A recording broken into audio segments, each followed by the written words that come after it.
Hey, what's up guys, Chills here. Yeah, last time ended kind of abruptly. I didn't even do an outro. So that recording actually went about a minute and a half after where the last part ended. And during that I was like, okay, I'm gonna take a quick break and then I'll start back up again and it'll be part of the same episode, which obviously, you know, it's not the same episode. I ended up I stopped with the intention of it just being a short break, and then when I came back to my setup, I didn't feel like recording anymore, so I was like, hey, stop recording. But yeah, basically it just left off with a cutting back to Arkwid and Shiki arriving at the park after running away from when Arkwid destroyed the entire building, because she's kind of gone off the walls. She's losing it a little bit. Yeah. Anyway, gasping for air, we make it to the park. Luckily, we managed to escape unnoticed. Well, I don't know about that. CL kind of.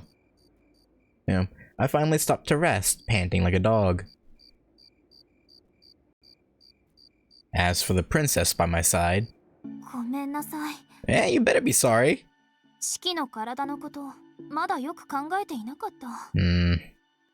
That's new.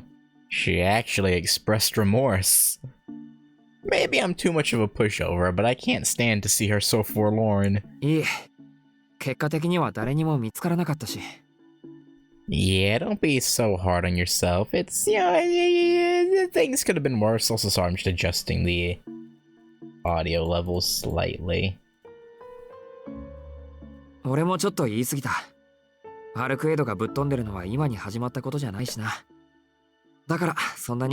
Okay. Has she done anything as crazy as, you know, destroying a building for what ease of getting rid of the vampires? Like, it's one thing to like, I don't even fucking know. It was a little OD. Oh no, he's definitely still mad, right, Shiki? You're still mad? Oh, okay, well, shit.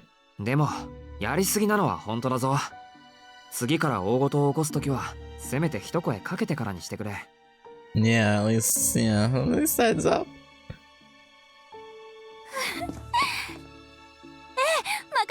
Oh, what is she doing? Oh, okay. Yep, sure will. Terrifying? Did she mean to say terrific? I don't know. What does the kanji in her eyes say? Are you okay? My consciousness flickers as my anemia seizes its chance. My knees buckle. Hey, it feels like the contents of my head are spilling out. Shiki? As Arkwid rushes toward me, I raise a hand to tell her I'm okay. I wouldn't say you're okay, really, but okay. We'll see. We'll see if that's really the case. I have a feeling this is gonna last a bit longer than you might think. I lower myself onto a nearby bench and catch my breath. Is she worried about me? Yeah.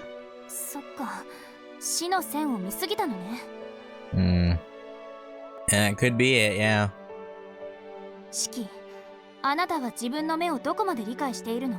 Not a ton.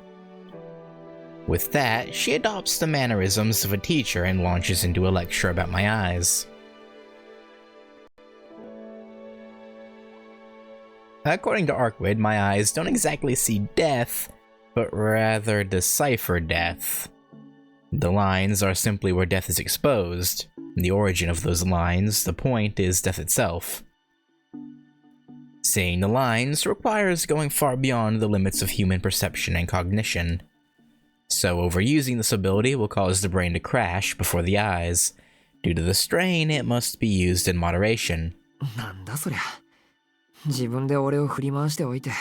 Yeah, I think she was just trying to test your limits, to be honest.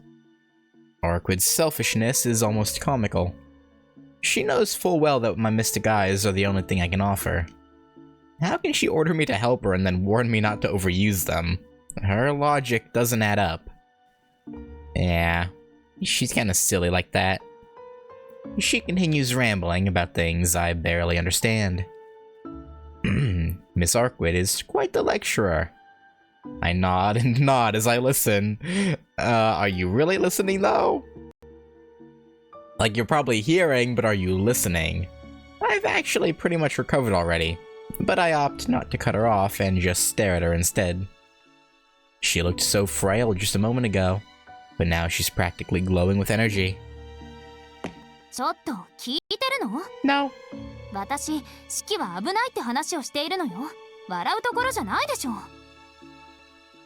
She's seriously angry at me.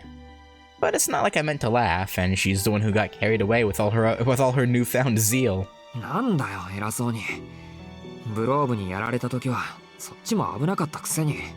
It's true. That's also true.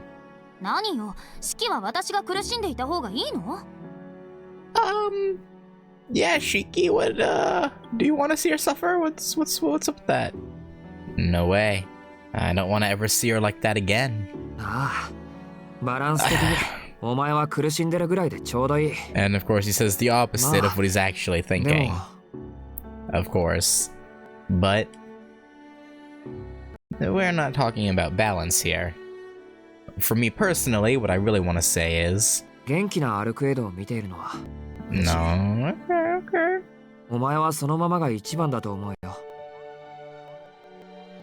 If I could have... that caught her by surprise. If I could have one wish, it would be to see her smile like that forever. Is it hugging time? Wait, why is she charging at me? I scramble to get up, knowing there's no way I'll be able to dodge her.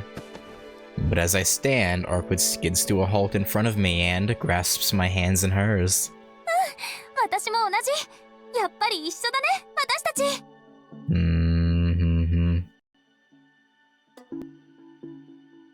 Yeah. I gulp as I take in the purity of her smile. Thinking to reciprocate, I open my mouth to reply. But...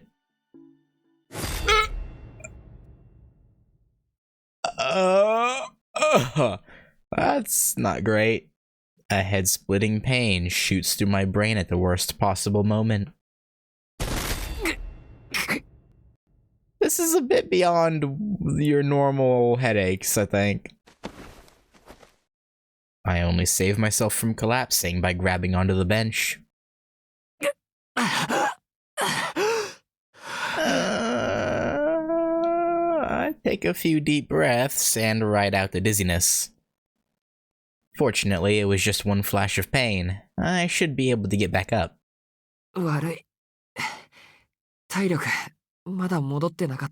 Yeah?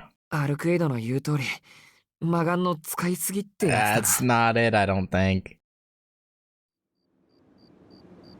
Oh, yeah, she sensed something.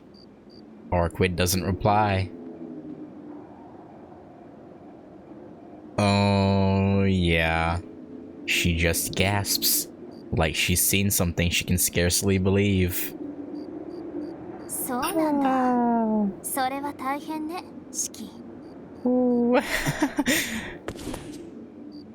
She lets out a giggle, then skips back to the center of the park square.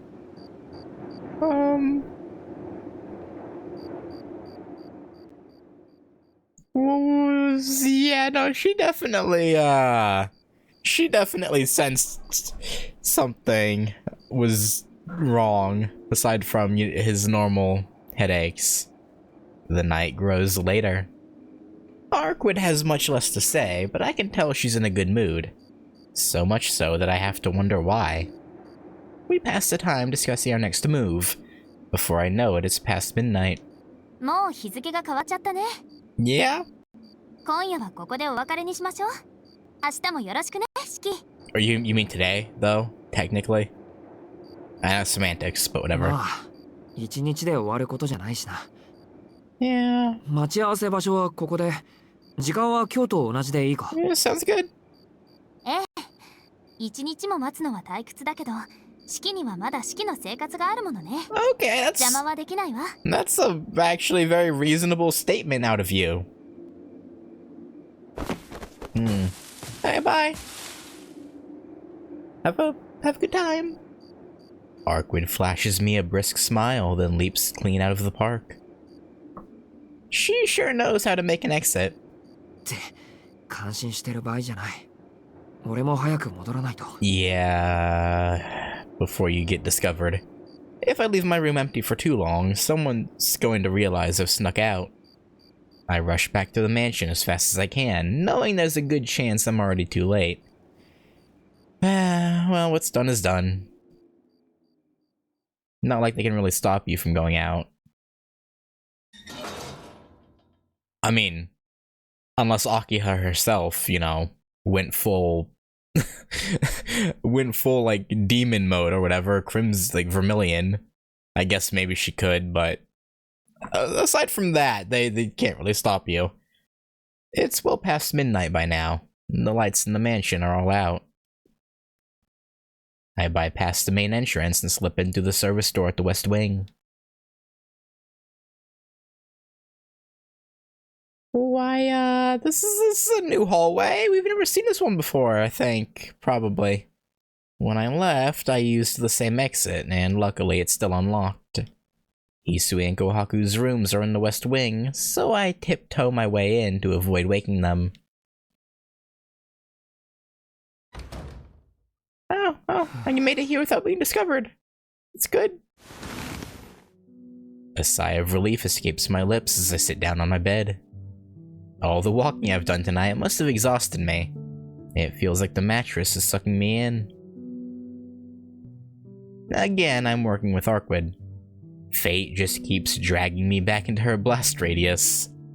仕方ないよな。放っておけないんだから。You probably should, though. Realistically. Or maybe I don't want to. Maybe I'm drawn to her in all her beauty and all her inhumanity.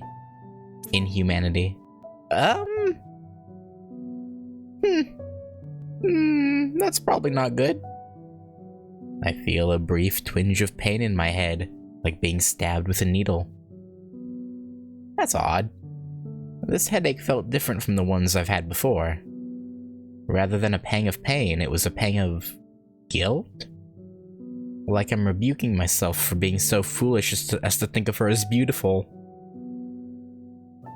Yeah, you forgetting someone, huh? Slowly, I close my eyes. Sleep takes me over, a giant hand pulling my body and my consciousness into a deep darkness. As I fall helplessly into darkness, I try to recall why that would be foolish, but my thoughts disintegrate before I can. It's because we didn't go to CCL, right? We're definitely on one really extended bad end, aren't we? That's the feeling I'm getting. Is because we chose CL, we're on a really just a long bad end. I can't sleep. I must have too much on my mind. Too many things to think about.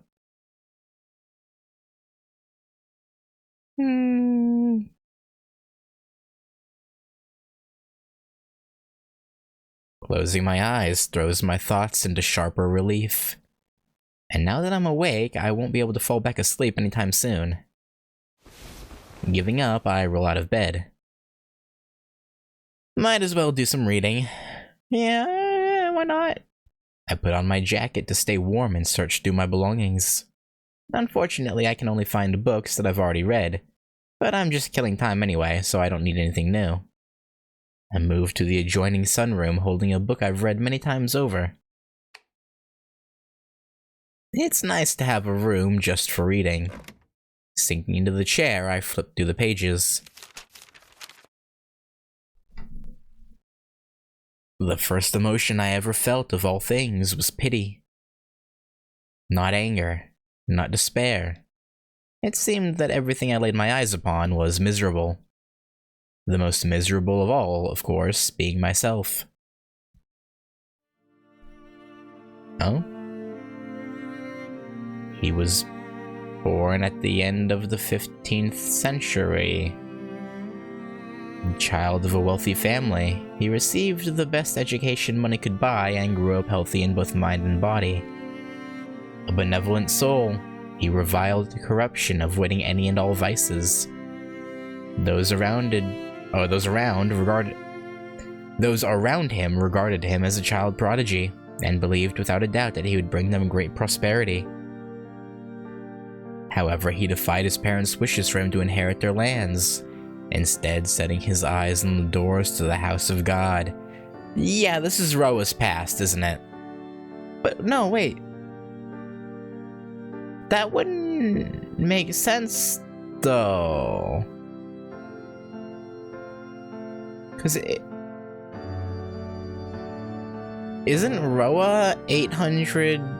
Hasn't he been a vampire for 800 years? So it wouldn't make sense for him to have been born in the 15th century. It would have to be the 13th, so who is this?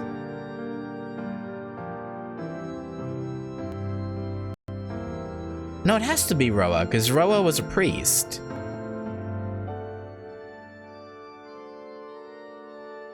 Right? So it has to be him. In this age, the corruption of the church was at its height. The greed of the powerful had infected its roots, and the fruit had nearly fallen from the tree. His parents were disappointed, but nonetheless gave him their blessing to follow his aspirations, in the hope, perhaps, that he could excise the corruption that had spread throughout the land. By all rights, it would be impossible for a single man with no patron to change the world, but he passed through many cities, befriended many people, watched many new developments come to fruition. Throughout all this, he arrived at the same single conclusion. Human beings are magnificent. Of all the Lord's creations, they are the most superior. They may be weak, frail, noisy, irredeemable creatures, but their sole redeeming quality outweighs all their ugliness. For as long as humans exist, they are compelled to search for meaning. In this, he saw the Lord's design. He met new people on a near daily basis. Residents of the city, visitors to the city, he welcomed them all. He found a joy in learning about the life of every stranger he spoke with. In each and every person's life, there is a truth to be learned. Many of those lives were unremarkable. Many were even reprehensible, but none were without meaning. He endeavored to know as many humans as he could. His compatriots laughed at him, saying 10 people was enough. His teachers chided him, bidding to stop at 100. The clergy praised him, encouraging him to know 10,000. Only one foresaw the hell that lay ahead of him, his closest friend. Just as his friend had warned, around the time he had carefully recorded 1,000 lives, he ran up against a wall. That is not to say that he lost heart because they were uninteresting or inconsequential. If anything, it was the opposite. He wanted to know more. 1,000 people, 2,000 people would not suffice. He must collect more and more truths. But still, it would not be enough. It would never even be close to enough. Even should he befriend someone new every day, by the age of 60 he still would not have met everyone in the city. But even worse, humanity was growing in number. The world would only keep expanding. New possibilities would be born with every passing day. Ah, why must humans be afforded so little time? He looked back on his life, and saw that from the day he was born, he had never known personal happiness.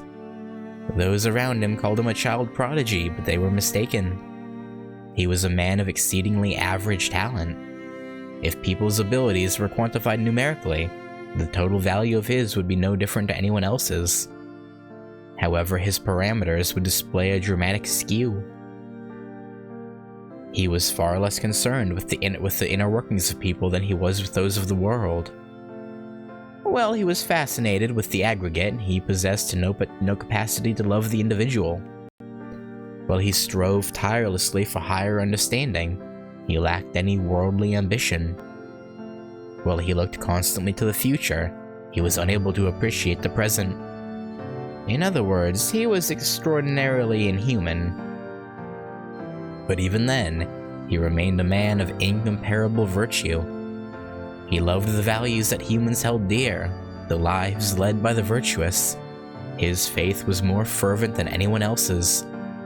While he was unable to reform the religious world by himself, it would only be fair to concede that he did inspire change. For while his love of humanity stifled his love for people, and while he eventually strayed from the path, for a time, he was nothing less than a living saint. This story dates from before he began his study, when he was yet a child. His mind was mature, which is why even as a child he refused to accept that any mystery he encountered lay beyond his reach. For the boy who understood the whole of society, there was no such thing. Rain, clouds, even ghosts all had rational explanations. To him, the only true mystery was that which mankind as a whole could not decipher. That which others would accept as just the way it is. The unexplained was the last refuge of his childish innocence, and his fervor for it shone like a star, brighter by far than the ordinary passions of youth. Consequently, that's Roa.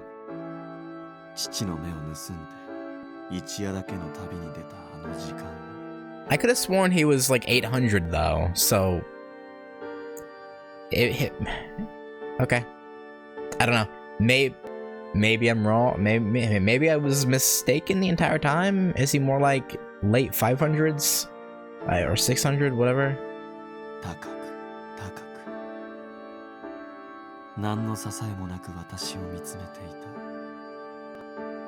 The white disc gleaming in the sky, the clouds that obscured it. What is that? What is its purpose? How does it exist? Anticipation, intrigue, fear. These were the feelings that welled up inside him when faced with something he could not reach. They took root in his breast like a shining star. That was his beginning, and his impetus. Oh, how grave his sin! Oh, how deep his foolishness! For he prayed to the Lord above to one day understand all the universe. In the years to come, he would learn the truth, that the grand understanding to which he had dedicated his life had already been discovered by his forebears. That in the name of oppression, the house of God hoarded the world's knowledge behind its doors. Mathematics, astronomy, geology, history, architecture, economics, medicine, agriculture, and alchemy, later to be known as science. In this era, the house of God was but an intellectual graveyard, securing all of man's advances under lock and key, even as it touted itself as the world's greatest educational institution. Primates created tools. People created civilization. Scholars studied the stars and devised ways to observe them. They surmised the vastness of the universe long before they ever crafted wings to lift them off the ground. They had long known the nature of the rock he saw in the sky that night. Not even the innermost workings of the earth were barred to them. Every possible question had already been answered. Every mystery had already been solved. As a nameless philosopher once said, man will spend his next 1,000 years proving what he's already surmised. All the world would be rendered comprehensible. All the universe would be given meaning. But this understanding brought him no joy. Instead, he was gripped by fear and anger beyond description. It was only because I had already given up that I was able to accept it. But what now? What am I to do with this knowledge? There will come a day when humans will know everything. Yet this body of mine will expire long before it comes to pass. Compared to the vastness of the world, one human life is cruelly short. He dedicated his life to knowing everything, but would die knowing nothing. He searched for the meaning of human life and learned that it had none. Any person should understand what a pitiable conclusion that is. In that moment, he first knew the terror of death. I fear death. I fear atrophy. I fear a world without an end. Even after acquiring so much knowledge, I still know nothing. It is not my own annihilation that frightens me. What truly terrifies me is losing my purpose. I must devise a new approach. Eternity does not yet exist on this earth. This world is still growing, still changing. All I can do is wait until it is complete. He stepped off the path. He turned his back on the stairway to heaven. What he wished for, what he sought, was simple. He wanted to know everything. And to do that, he needed unlimited time. How ironic. The man who feared the unlimited growth of humans pursued unlimited time as his solution. Yeah, kind of ironic.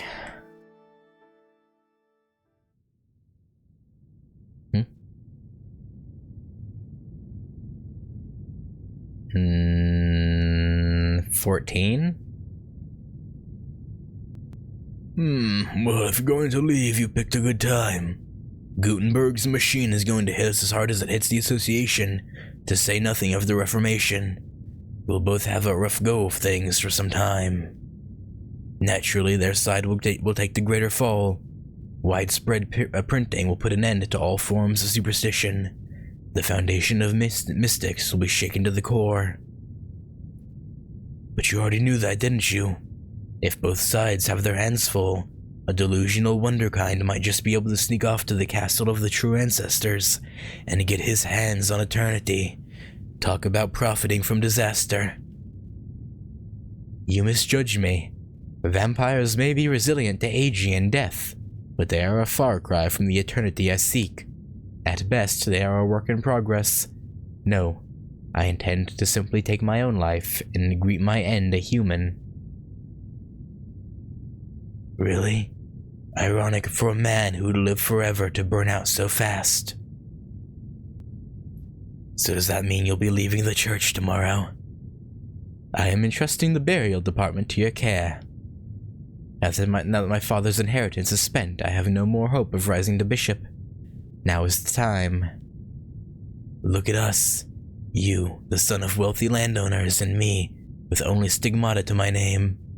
Neither of us with a hope of making bishop, and now we can't even lick each other's wounds. Well, such is life, I suppose. So you plan to continue working on your magecraft theory, then? I have no intention of leaving the church, so I'm afraid I won't be joining you in eternal life. Oh, this is a woman. Oh. Fortunately, we women have other ways. I will bear children and tell them of you. Intriguing. What will you tell them, Narbarak? Oh, yeah, she's mentioned in...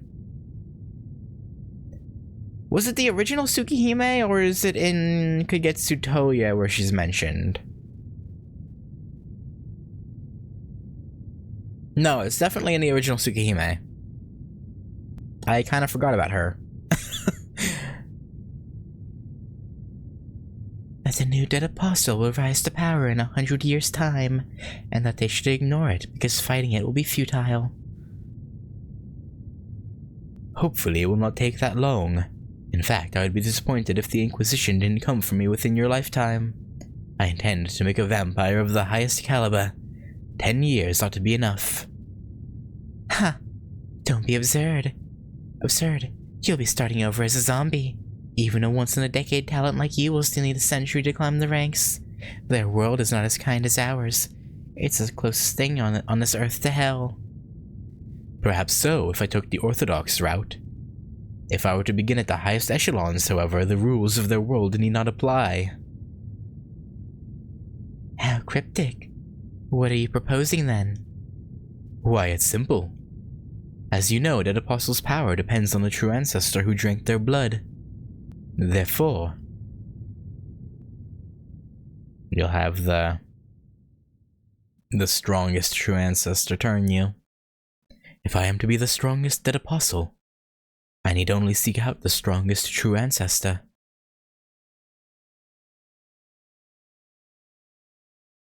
I mean, it's not wrong. His logic isn't wrong. He's very much correct.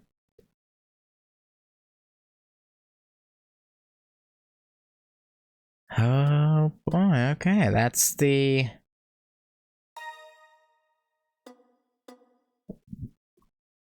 birth of Roa's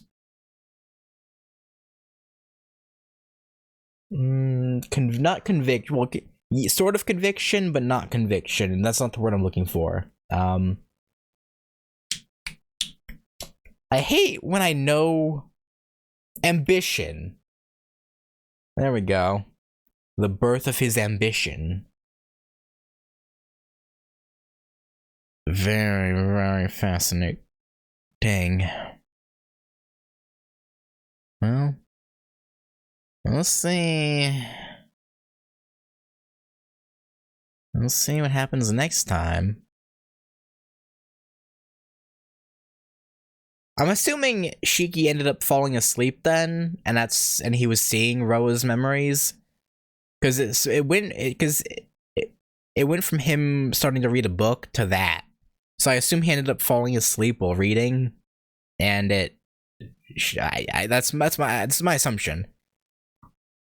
But anyway, that's gonna do it. I know this is a really short one, but when I stopped last time, I was like, okay, well, that's probably gonna be at least an hour's worth of stuff with Orchid after in its next section. So surely I can just start a new episode next time, and we'll have enough content. Well, not quite.